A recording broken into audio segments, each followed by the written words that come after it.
Honeymoon ये शब्द सुनते ही आपके मन में जो भी आए, मर्डर तो नहीं आ सकता, परंतु आज की सच्ची क्राइम स्टोरी है हनीमून मर्डर की। पति श्रेन अपनी पत्नी से इतना प्रेम करता है कि वो अपने नाम का पहला शब्द लेता है श्रेन का एस, और अपनी पत्नी एनी के नाम का भी पहला शब्द लेता है ए, और डिसाइड करता है कि वो जिस जगह पर घूमने जाएंगे वो SA होना चाहिए, और SA से होता है साउथ अफ्रीका। श्रेन अपनी पत्नी को अपने सपनों के हनीमून पर लेकर जाता है और हनीमून पर हो जाता है पत्नी का मर्डर, और फिर पत्नी के मर्डर के इल्जाम में पुलिस पति को गिरफ्तार कर लेती है।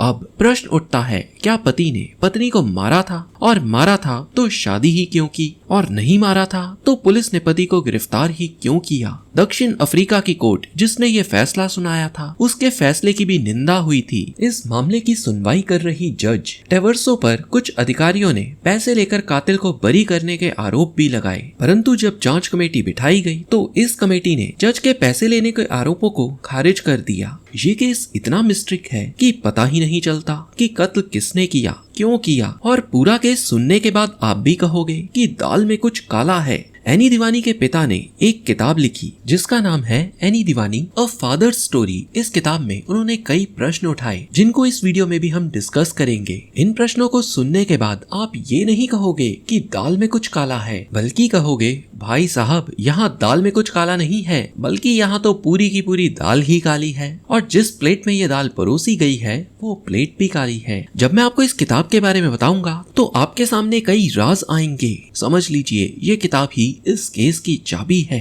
वैसे कहने को तो ये केस सॉल्व हो चुका है, फाइल्स क्लोज्ड हो चुकी हैं, परंतु आज भी बहुत से लोगों का मानना है कि कत्ल के पीछे जिस व्यक्ति का हाथ था वो आज भी पकड़ा नहीं गया। इस केस में हर बार कुछ ना कुछ नया सामने आता है और एक नया प्रश्न खड़ा हो जाता है। तो चलिए अतीत में चलते हैं और जानते हैं क्या हुआ था, क्योंकि कुछ सवालों के जवाब अतीत की कोख में ही दफन होते हैं। स्वीडन में भारतीय मूल का हिंदोचा परिवार रहता था। 12 मार्च 1982 को इनके घर एक लड़की ने जन्म लिया जिसका नाम एनी रखा गया। एनी हंसमुख किस्म की लड़की थी। एनी जब बड़ी हुई तो उसने इनोवेशन इंजीनियरिंग में डिग्री ली। स्वीडन में ही एरिक्सन में काम करने लगी। एनी पार्ट टाइम मॉडलिंग भी करने लगी। एनी एक अमीर परिवार से थी और कई बार लंदन जाती थी। एक दिन लंदन में उसकी मुलाकात होती है श्रेन दीवानी से। श्रेन भी भारतीय था और एनी भी इंडियन थी। पहली मुलाकात के बाद इनकी कई मुलाकातें हुई और फिर दोनों को प्यार हो गया और दोनों ने शादी करने का फैसला कर लिया। श्रेन से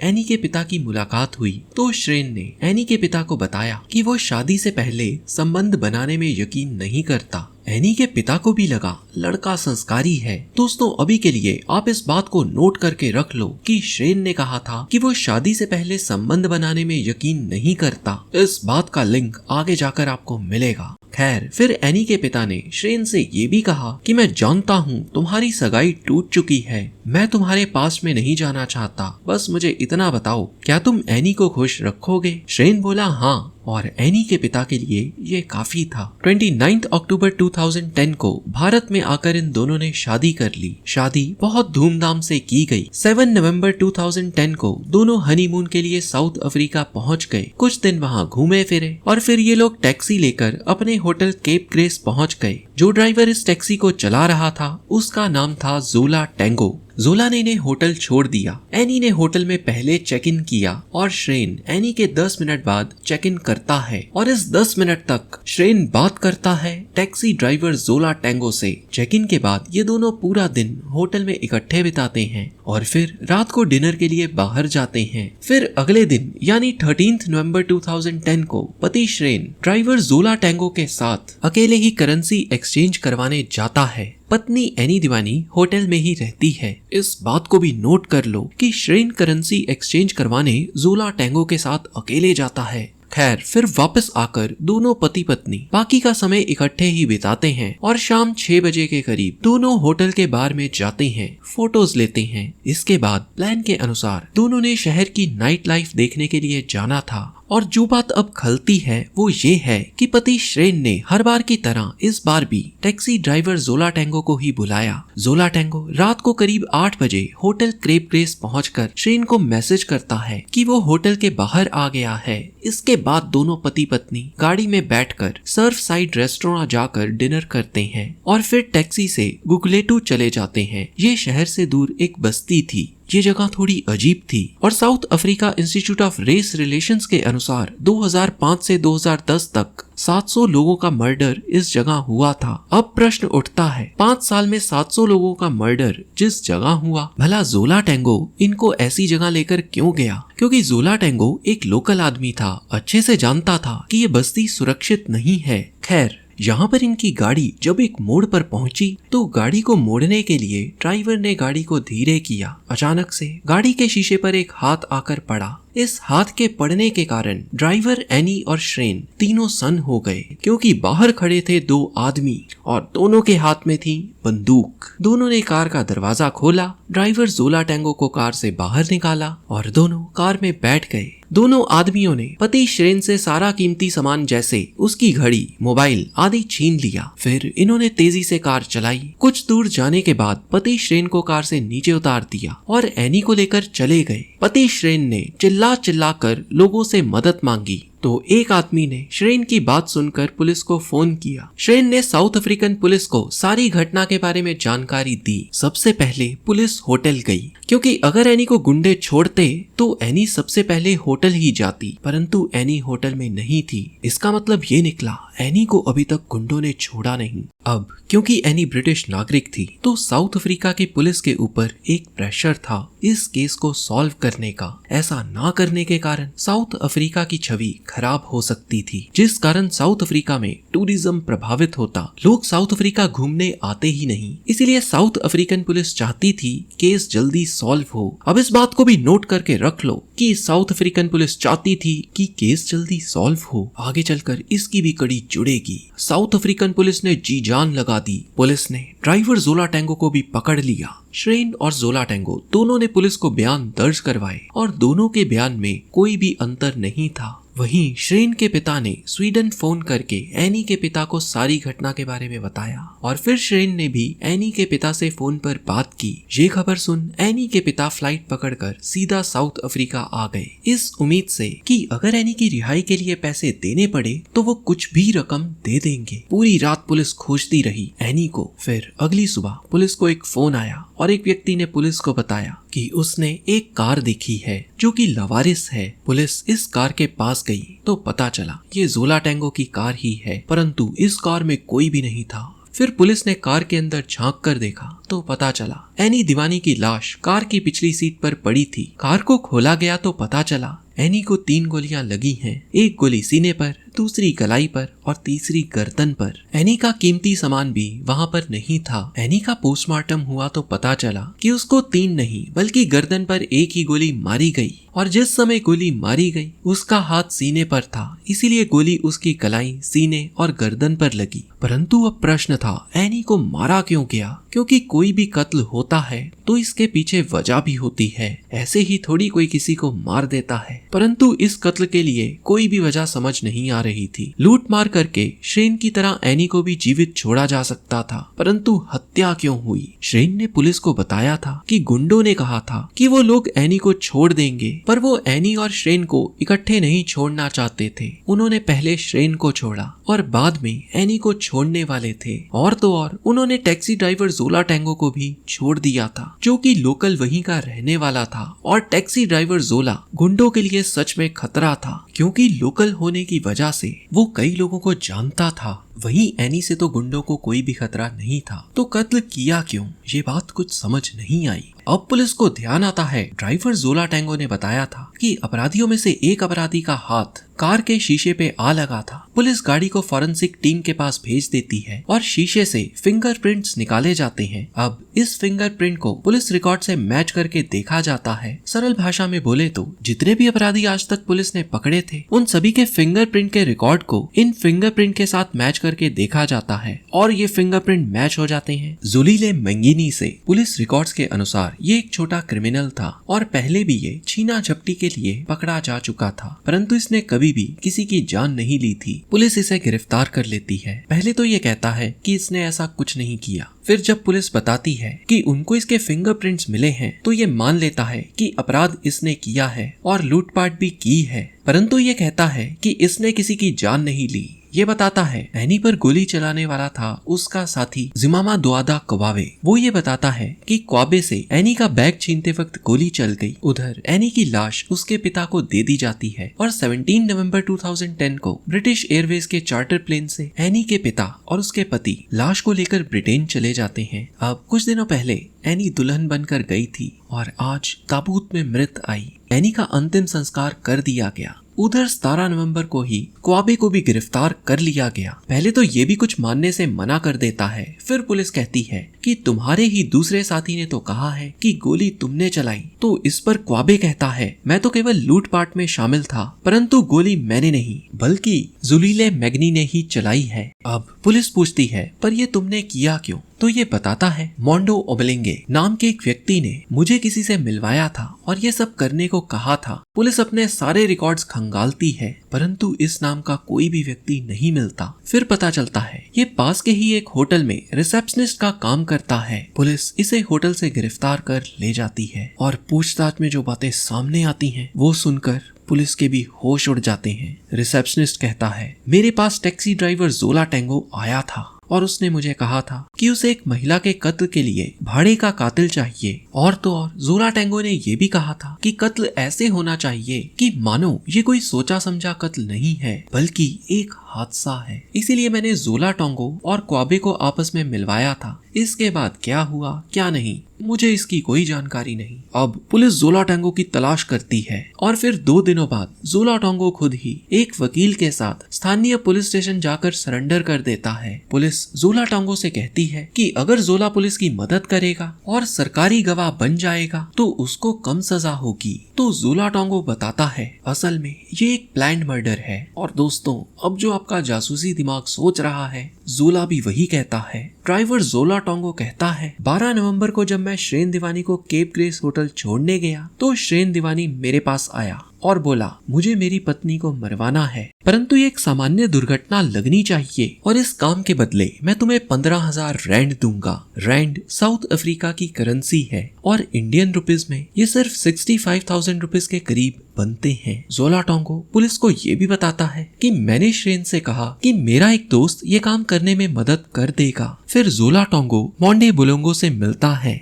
मोंडे ओमलोम्बो जिमामा दोदा क्वाबे से बात करता है। क्वाबे इस काम को करने के लिए मान जाता है और क्वाबे जोलीले मंगिनी को फोन करके उसे भी इसमें शामिल कर लेता है। फिर 13 नवंबर को टैक्सी ड्राइवर जोला टेंगो को श्रेन दीवानी कॉल करता है। श्रेन पूछता है क्या वो पेमेंट डॉलर में ले सकता है, परंतु ड्राइवर जोला टेंगो डॉलर लेने से मना कर देता है और कहता है कि पेमेंट तो साउथ अफ्रीकन करेंसी रैंड में ही देनी होगी। श्रेन कहता है ठीक है तुम होटल आ जाओ, मैं डॉलर एक्सचेंज करवा लूंगा। और फिर प्लान के अनुसार एनी दीवानी को मार दिया जाता है। जोला टेंगो ने ये भी बताया कि श्रेन दीवानी ने उसको भी 5,000 रैंड देने थे और ये पैसे लेने वो 16 दिसंबर को गया, जिसका सीसीटीवी फुटेज भी मिला। सीसीटीवी फुटेज में साफ दिख रहा था कि एक लिफाफा श्रेन के हाथ में था और बाद में वो जोला टेंगो के हाथ में दिखा। अब पुलिस ने सभी की फोन लोकेशन और कॉल रिकॉर्ड्स निकलवाए और ये सभी जोला टेंगो के बयान से मैच हो रहे थे, परंतु अभी भी ये समझ नहीं आ रहा था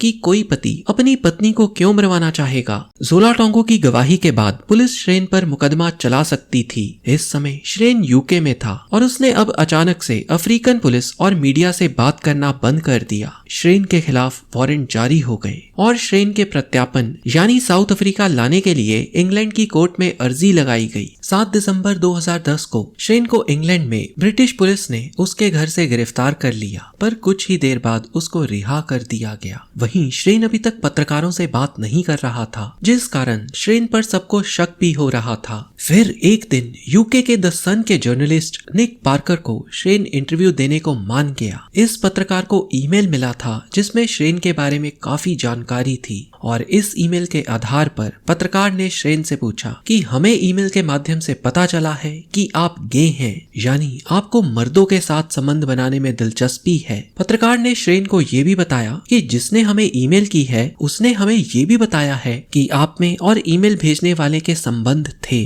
श्रेन इस बात से असहज हो गया और बोला, आप इस बात को रिकॉर्ड मत करो, ये सब झूठ है। अब क्योंकि पत्रकार के पास ईमेल के अलावा कोई सबूत नहीं था तो वो चुप ही रहा। फिर कुछ दिनों बाद ईमेल करने वाला जर्नलिस्ट के सामने आ गया और बोला, मैं हूँ लियो लाइजर, मुझे द जर्मन मास्टर भी कहते हैं। मैं एक मेल प्रोस्टिट्यूट हूँ, पैसे लेकर गे लोगों से संबंध बनाता हूँ। जर्मन मास्टर ने बताया कि श्रेन ने उसके साथ कई बार संबंध बनाए। जर्मन मास्टर ने वो पैसे भी अपने बैंक में ट्रांसफर हुए दिखाए जो श्रेन ने उसे दिए थे। और जब ये खबर द सन में आई कि श्रेन गे है तो लोग कहने लगे, हो सकता है इसी ने अपनी बीवी को मारा हो। परंतु प्रश्न अभी भी ये था कि अगर श्रेन ने अपनी बीवी को मारा है तो उसने शादी ही क्यों की, क्योंकि दोनों की थी तो लव मैरिज ही। खैर, फिर श्रेन की ब्राउजिंग हिस्ट्री निकाली गई तो सामने आया कि एनी की हत्या के दूसरे दिन ही श्रेन गे डेटिंग वेबसाइट पर सर्फिंग कर रहा था और उस दिन उसने पॉर्न भी देखी थी। और तो और एनी के परिवार वालों को जब ये पता चला तो एनी के पिता भी श्रेन से नाराज हो गए। श्रेन अभी तक यूके में ही था और श्रेन के वकील यही कह रहे थे कि वो सदमे में है, डिप्रेस्ड है और साउथ अफ्रीका भेजना उसकी दिमागी हालत के लिए ठीक नहीं होगा। फिर 4 साल के लंबे इंतजार बाद यानी मार्च 2014 को यूके की कोर्ट ने श्रेन को यूके से वापस साउथ अफ्रीका जाने का आदेश जारी किया। 7 अप्रैल 2014 को श्रेन को साउथ अफ्रीका लाया गया। अब साउथ अफ्रीकन पुलिस के पास श्रेन के खिलाफ बहुत सबूत थे, पर पूरा का पूरा केस इस बात पर टिका था कि श्रेन गे है और इस बात को छुपाने के लिए ही उसने पत्नी का कत्ल किया। और तो और श्रेन के खिलाफ द जर्मन मास्टर भी गवाही देने के लिए आ गया। फिर पूरा पासा ही पलट गया जब कोर्ट में श्रेन के वकील ने कहा कि वो गे नहीं, बाइसेक्सुअल है, मतलब वो लड़का और लड़की दोनों में ही दिलचस्पी रखता है। और जब श्रेन के गे पार्टनर द जर्मन मास्टर ने कोर्ट में गवाही दी कि उसके समलैंगिक संबंध श्रेन के साथ थे, तो कोर्ट ने ये कहा कि श्रेन जब खुद ही मान रहा है कि वो लड़के और लड़कियों दोनों में इंटरेस्टेड है तो इस गवाही का कुछ खास मतलब नहीं रह जाता, क्योंकि अब श्रेन के पास हत्या करने का कोई भी कारण नहीं था। श्रेन के वकीलों ने वो बुनियाद ही हिला दी थी जिस पर ये केस टिका था। टैक्सी ड्राइवर जोला टोंगो की गवाही पर श्रेन के वकील ने कहा कि श्रेन ने वो लिफाफा टैक्सी ड्राइवर को इसलिए दिया ताकि वो एनी के लिए एक हेलीकॉप्टर राइड बुक करवा सके और ये एनी के लिए एक सरप्राइज गिफ्ट था। अब क्योंकि ये सरप्राइज गिफ्ट एनी के लिए था इसलिए श्रेन एनी के सामने ये पैसे नहीं दे सकता था और इसीलिए श्रेन ने एनी को होटल के कमरे में भेज दिया था। एनी के कमरे में जाने के बाद श्रेन दोबारा जोला की टैक्सी में बैठकर सरप्राइज राइड के बारे में डिस्कस करने लगा। वकील ने ये भी कहा कि ये राइड 15,000 रैंड में तय हुई थी। श्रेन के वकील ने प्रश्न उठाया कि श्रेन तो टैक्सी ड्राइवर जोला टोंगो से कुछ समय पहले ही मिला था। श्रेन टैक्सी ड्राइवर को ठीक से जानता भी नहीं था, तो भला वो अपनी पत्नी की हत्या की बात एक ड्राइवर से कैसे कर सकता था। श्रेन के वकील ने आरोप लगाया कि जोला ने खुद को बचाने के लिए और अपनी सजा को कम करवाने के लिए श्रेन पर झूठे इल्जाम लगाए हैं। वकील ने ये भी कहा कि साउथ अफ्रीकन सरकार चाहती है कि ये प्रूव हो जाए कि उनका कंट्री टूरिस्ट के लिए सेफ है, इसीलिए श्रेन को फंसाया जा रहा है। और फिर तो जोला टोंगो ने अपनी गवाही में गलती कर दी। पहले उसने पुलिस को बताया था कि वो कातिलों का नाम नहीं जानता है, परंतु जब श्रेन के वकील ने उससे प्रश्न पूछा तो उसने कहा जीवामा दोदा क्वाबे ने 3 नवंबर 2010 को उसको अपना नाम स्प्रा बताया था। इतना ही नहीं, उसने एविडेंस देते हुए कहा कि उसने क्वाबा का नंबर अपने मोबाइल में एच नाम से सेव किया था। अब वकील ने जोला टोंगो को उसी की स्टेटमेंट जो उसने पुलिस को दी थी दिखाई और कहा, अगर तुम दोनों के नाम जानते थे तो पहले पुलिस स्टेटमेंट में तुमने उन्हें पहला व्यक्ति और दूसरा व्यक्ति कहकर संबोधित क्यों किया? तो जोला टोंगो बोला, मुझसे पहले गलती हो गई थी, पहले उन्होंने मुझे अपना नाम बताया तो था, परंतु पुलिस स्टेटमेंट देते समय मैं उनका नाम याद नहीं कर सका। वकील ने फिर पूछा, तो इसका मतलब पुलिस से गलती हो गई? टोंगो बोला, हो सकता है। टोंगो ने ये भी बताया कि उसने कभी भी मोंडे मोलेमो से ये नहीं कहा कि एनी डिवानी टारगेट है। वहीं उसने पहले पुलिस स्टेटमेंट में कहा था कि एक व्यक्ति अपनी बीवी को मरवाना चाहता है। अब जोला टोंगो की गवाही इतनी बार बदली कि उसकी गवाही ना मानकर श्रेन दिवानी को बरी कर दिया गया और वो इंग्लैंड चला गया। टैक्सी ड्राइवर जोला टोंगो को 18 साल की सजा हुई। जिवामा दा क्वाबे को 25 साल की, जोलीले मंगेनी को एनी पर गोली चलाने के जुर्म में उम्र कैद हुई। क्योंकि मोंडे अम्बलोनो ने केवल 2 लोगों को मिलाया था, इसलिए उसको सजा नहीं हुई। अब बात करते हैं एनी के पिता की किताब की। इस किताब में एनी के पिता ने कई खुलासे किए, जिसमें श्रेन के बारे में बड़ी ही अजीब चीजें बताई गई हैं। जैसे कि एनी के अंतिम विदाई के समय श्रेन ने पिज्जा पार्टी रखी और तो और उनको कॉल नहीं बल्कि फेसबुक के माध्यम से इनवाइट किया। अगर आप इस किताब को पढ़ो तो ऐसा संभव ही नहीं कि आप रो ना दो। एनी के पिता को भी यही लगता है कि हत्या श्रेन ने की हो सकती है। श्रेन ने पहले एनी के पिता से कहा था कि वो शादी के पहले संबंध बनाने में यकीन नहीं करता, परंतु कोर्ट में उसने खुद माना कि उसके संबंध लड़कों से भी थे। तो क्या एक पिता के साथ ये धोखा नहीं हुआ? वो लोग तो साउथ अफ्रीका सवालों के जवाब लेने आए थे, परंतु उनको और सवाल मिल गए। एनी के पिता अपनी किताब में बताते हैं एनी की कजन स्नेहा ने एनी के पिता को वो मैसेजेस दिखाए जो एनी ने शादी से कुछ दिनों पहले किए थे। एनी ने मैसेज करके कहा था कि वो इस शादी से खुश नहीं है